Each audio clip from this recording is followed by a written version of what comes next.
बिस्मिल्लाहिर्रहमानिर्रहीम। शुरू अल्लाह के नाम से जो बड़ा मेहरबान नहायत रहम करने वाला है। कैफ़े टीवी के मोहतरम अज़ीज़ दोस्तों, अस्सलामु अलैकुम।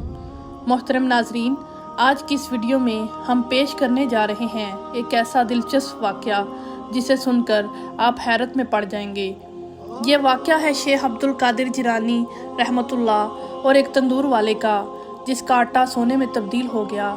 तो मेरे प्यारे दोस्तों, ये वाक़या शेख अब्दुल कादिर जिलानी ने ख़ुद बयान फरमाया है, इसलिए मेरी आपसे मोहतबाना गुजारिश है कि इस वाक़ये को मुकम्मल तौर पर समझने के लिए इस वीडियो को एंड तक ज़रूर देखें।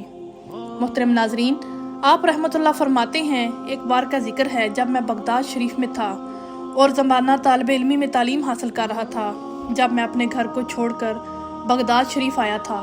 जो दिनार मेरी वालदा माजिदा ने मुझे दिए थे वो भी अब ख़त्म हो चुके थे, जिसकी वजह से मुझे काफ़ी तंगदस्ती और आजमाइश का सामना करना पड़ा और कई रोज़ तक मुझे खाने के लिए कुछ भी ना मिला। अब ऐसा हाल था कि किसी के आगे अल्लाह के सिवा हाथ फैलाने को दिल नहीं करता था, क्योंकि भीख तो सिर्फ अल्लाह ताला के दर से ही मिलती है। मुझे शर्म आती थी कि मैं किसी से कुछ कहूँ या किसी को ये भी कहूँ कि मुझे भूख लगी है या मुझे खाने के लिए कुछ दे दो। अगर इस वीराने से जंगल से मुझे कुछ मिल जाता तो ये अल्लाह ताला की जानिब से होता, मगर किसी इंसान के आगे आकर शर्म से सर झुकाना ये मंजूर न था। और कर्ज तो मैं लेना ही नहीं चाहता था कि कर्ज लूँ और किसी को कहूँ कि मुझे कुछ खाने को दे दो। लेकिन क्या करे, इस वीराने इस जंगल में कुछ भी नहीं मिल रहा था। हाल ऐसा था कि आंतों से आवाज़ें आने लगीं और ऐसी हालत थी कि शायद दम ही निकल जाता कि भूख बहुत लग रही थी। उस जगह कुछ भी ना सहा, अल्लाह ताला से दुआ मांगी, या अल्लाह तू कोई इंतज़ाम कर दे, गैब से मेरी मदद कर दे, गैब से रोटी का इंतज़ाम कर दे। एक दिन भूख की शिद्दत से मैं दरियाए दजला की तरफ गया ताकि वहाँ कोई सांप या सब्ज़ी के पत्ते खा सकूं, मगर वहाँ मुझसे पहले बहुत से फुकरा और दरवेश मौजूद थे। उनको जब भी कुछ चीज़ खाने को मिलती तो उन सब का उस चीज़ पर रश पड़ जाता।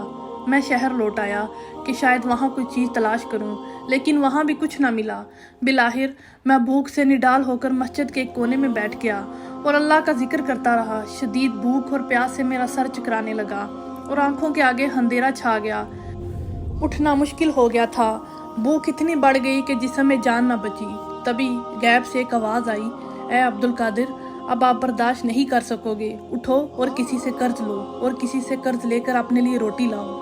आपको ये बात मंजूर न थी, आप किसी से कर्ज ले, लेकिन भूख की शिद्दत इतनी गालिब थी, इतनी ज़्यादा थी कि आपने मजबूर होकर अपने कदम शहर की तरफ दोबारा बढ़ा दिए।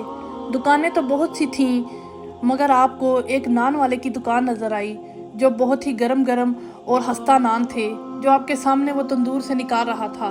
अल्लाह वाले लज्जत के लिए और ज़ुबान के जायके के लिए नहीं खाते थे। इनकी मजबूरी होती थी कि अगर वो ना खाएं, भूख से इनकी जान चली जाए। इसी वजह से उन्होंने इस रोटी को लेना मंजूर किया और ये आवाज़ गैब से आई थी, कोई नफ्स की ख्वाहिश नहीं थी। अब आप चलते हुए नान वाले के पास आए। इस नान वाले ने आज तक आपको नहीं देखा था, क्योंकि आपने इससे बल्कि किसी से भी रोटी नहीं ली थी। और इस नान वाले के दिल में अल्लाह ताला ने इनके लिए ये बात डाल दी थी कि ये अल्लाह ताला के बरगज़ीदा बंदे हैं और जवानी में ही अल्लाह ताला की तरफ रुजू कर चुके हैं, तालिब इल्म हैं, इसलिए इनके लिए रोटी का इंतज़ाम किया जाए। इसके दिल में खुद ब खुद आपकी इज्जत आ गई और ऐसा लगने लगा कि वो आपको पहचानता है, आपकी बहुत इज्जत करता है। फरमाने लगे कि वो मुझसे कहने लगा, आप अब्दुल कादिर हैं? तो मैंने कहा, हाँ मैं अब्दुल कादिर हूँ, वही अब्दुल कादिर जो बगदाद शरीफ में इल्म हासिल करने के लिए आए हैं। आपने फरमाया, हाँ मैं वही हूँ। तो उस्मान भाई ने कहा, क्या लेना चाहते हैं? मैंने कहा, अगर मैं रोज़ तुमसे एक नान लूँ तो क्या तुम मुझे दोगे? मुझे बहुत भूख है और भूख से पड़ा नहीं जा रहा। नान वाला भाई कहने लगा, अरे आप कैसी बातें करते हैं, ये तो सब आपका है, एक नान क्या, आप तो पूरी दुकान ले ले, मुझे कोई एतराज़ ना होगा। लेकिन मैंने कहा, नहीं, मुझे सिर्फ एक नान चाहिए और रोज़ाना मुझे 1 या 1.5 नान दे देना, और इसके बदले जब भी मेरे पास पैसे होंगे तो मैं तुम्हें तुम्हारा कर्ज लौटा दूंगा, क्योंकि मैं अपने सर पर कोई भी कर्ज नहीं रखता। नान वाले ने कहा, हज़रत मुझे कोई मसला नहीं है, मैंने आपसे कह दिया है ना, ये सब आपका अपना ही है, आप जितने चाहे नान ले सकते हैं। लेकिन मैंने कहा कि मुझे सिर्फ एक ही नान चाहिए जिससे मेरा पेट भर जाए और जिसकी वजह से मुझसे पढ़ा जा सके। इसके बाद आपने नान लिया और वापस जंगल में आ गए और अल्लाह का शुक्र अदा किया। अपनी किताब पढ़ने लगे, इल्म हासिल करने लगे। इल्म की मंजिल तय किए जा रहा था। ये इल्म दुनिया का इल्म नहीं था, बल्कि इसरार और रमूज खुल रहे थे। वो बातें पता चल रही थी जो किसी आम इंसान को पता नहीं चल पाती। यकीनन वो इल्म था जिससे दुनिया और इंसानियत को फ़ायदा पहुंचने वाला था। अब यूं ही दिन गुजरते गए। एक दिन आपके दिल में ख्याल आया, मैं तो रोज़ उस नान वाले से नान लेता हूँ और वो मुझे बड़ी मोहब्बत से नान देता भी है, मेरी इज्जत भी बहुत करता है। लेकिन क्या ये ठीक है कि मैं कर्ज पर कर्ज लेते जा रहा हूँ, जबकि मैंने इससे वादा किया था कि मैं ये अपना कर्ज लौटा दूंगा, लेकिन मेरे पास पैसे नहीं हैं, तो फिर मैं कहाँ से इसे नान के पैसे दूंगा। ये ख्याल इतनी शिद्दत से मुझे आया कि मैंने कहा, ए अब्दुल कादिर, कर्ज तो कर्ज होता है और तुम कर्ज की रोटी खाते जा रहे हो, कुछ तो करना पड़ेगा। इस नान वाले को पैसे तो देने पड़ेंगे। लेकिन कोई सूरत नज़र नहीं आ रही थी।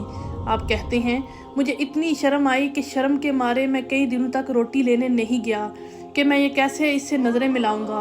बहुत दिन गुजर गए और मैं इस नान वाले के पास नहीं गया। एक दिन मैं सोच रहा था कि मैं कर्ज इसे कैसे लौटाऊं कि गायब से आवाज़ आई और कहने वाला कह रहा था, ए अब्दुल कादिर, आपकी रोटी का कर्ज उतारने का ज़िम्मा अल्लाह ताला ने लिया है। आप किस बात की फ़िक्र करते हैं? आपको जाना चाहिए था। आपने कहा, मैं तो ये सोचकर ही शर्मा गया कि कर्ज की रोटी मैं क्यों खाऊं। अब मैं वहाँ नहीं जाऊँगा। मैंने ये फैसला किया है, इस नान वाले से रोटी नहीं लूँगा और इसके पास नहीं जाऊँगा। फ़ौरन गायब से आवाज़ आई, ए अब्दुल कादिर, कर्ज की अदायगी करने तो जाना ही पड़ेगा। अल्लाह ताला आपको बहुत चाहता है। आप पर किसी का कोई कर्ज नहीं है। आप इसकी फ़िक्र ना करें। आपके कर्ज को लौटाने की जिम्मेदारी खुद अल्लाह ताला ने ली है, जो तमाम खजानों का मालिक है, जो बादशाहों का बादशाह है। आपकी जिम्मेदारी तो इसके हाथ में है। आप क्यों फ़िक्र करते हैं? आप क्यों परेशान होते हैं? आपने कहा कि मैं रोटी का कर्ज कैसे उतारूंगा। गैब से आवाज़ आई, ए अब्दुल कादिर जिलानी, आप इस जगह पर जाओ जो हम आपको बता रहे हैं, बगैर किसी से बातचीत किए। वहाँ जो भी चीज़ मिलेगी वो उठा लेना और इससे नान वाले का कर्ज चुकता कर देना। आपने फरमाया कि मैं बताए हुए मकाम पर पहुँचा। वो जगह बहुत दूर थी, वहाँ वीराना ही वीराना था। मैंने देखा दूर एक थैला चमक रहा है। इस थैले के पास गया और खोल कर देखा तो इसमें आटे का थैला था और कोई मामूली आटे का थैला नहीं था, बल्कि लग रहा था कि ताज़ा आटा पीस कर थैले में भरा गया है। आपने फरमाया, मैंने वो थैला उठाया और नान वाले के पास आ गया। उसने कहा, हुजूर, ये क्या है? मैंने कहा, खुद देख लो। वो भी इसे आटे का थैला समझ रहा था, पर जैसे ही उसने आटे के थैले का मुंह खोला तो मारे हैरत के इसकी चीख निकल गई। वो परेशान हो गया, कहने लगा, ये क्या है? मैंने कहा कि क्या देखा तुमने? उसने कहा, हुजूर, ये आटे का थैला नहीं है, बल्कि इसके अंदर तो सोना ही सोना है। उसने कहा कि हजरत, इतनी जल्दी करने की क्या ज़रूरत थी? अगर आपने देना ही था तो चंद सिक्के ही दे देते। रोटियां इतनी ज़्यादा नहीं थीं और कुछ दिन तो आप मेरे पास आए भी नहीं। मैं आपका इंतज़ार करता रहा। जब आप आए हैं तो सोने से भरा हुआ थैला लेकर आए हैं। हजरत, कर्ज तो इतना ज़्यादा नहीं था जिस तरह आपने मुझे लुटा दिया है। आप फरमाने लगे, ये हमारी तरफ से नहीं, ये तुम्हें अल्लाह ताला की तरफ से मिला है। अल्लाह ताला जिसने हमारा ज़िम्मा लिया हुआ है, अल्लाह ताला ने ये कर्ज तुम्हारा लुटा दिया है। और फिर जिसका कर्ज अल्लाह ताला उतारे तो इसके पास तो फिर बेहिसाब ही रिज़्क होगा। वो नान वाला आपका अकीदतमंद बन गया। तो मेरे प्यारे दोस्तों, इस वाक़ये से हमको ये सबक मिलता है कि अल्लाह ताला अपने नेक बंदू से बहुत प्यार करता है। कभी भी अपने नेक बंदू को अकेला और तन्हा नहीं छोड़ता।